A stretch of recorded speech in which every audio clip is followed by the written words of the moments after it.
Chia seed, sabja seat ரெண்டுமே பார்க்குறதுக்கு ஒன்று போல் இருந்தாலும் ரெண்டுலேயும் நிறைய வேறுபாடு இருக்குது.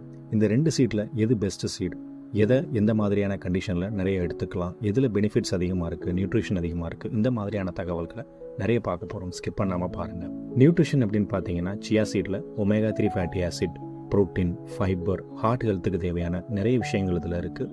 குறிப்பாக வெயிட் லாஸ் பண்ணணும் அப்படின்னு நினைக்கிறவங்க இந்த சீடை சூஸ் பண்ணலாம். சப்ஜா சீட்டில் கூலிங் அண்ட் டைஜஷனை கண்ட்ரோல் பண்ணக்கூடிய விஷயங்கள் நிறைய இருக்குது. இதை ஒரு நேச்சுரல் கூலண்ட் அப்படின்னு சொல்லலாம்.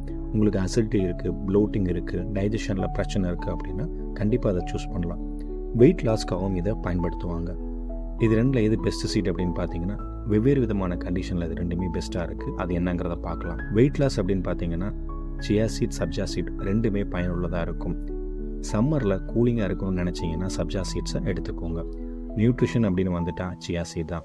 டைஜஷன் இஷ்யூ இருக்கவங்களுக்கு சப்ஜா சீட் ரொம்பவே ஹெல்ப்ஃபுல்லாக இருக்கும். இந்த 2 சீடை எப்போ எடுத்துக்கலாம் அப்படின்னு பார்த்தீங்கன்னா மார்னிங் டயத்தில் சியா சீடை தண்ணியிலையோ இல்லை ஸ்மூதி மூலமாகவோ எடுத்துக்கலாம்.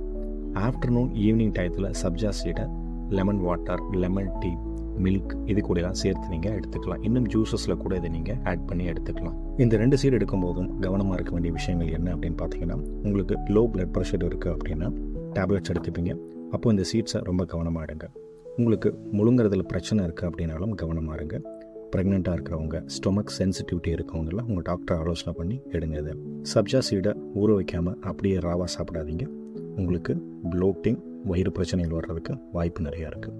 ஸோ இந்த 2 சீட்ஸை பற்றி நல்லா தெரிஞ்சுக்கிட்டீங்க. எது உங்களுக்கு சூட்டபுளாக இருக்கோ அதை நீங்கள் எடுத்துக்கோ. தேங்க்யூ.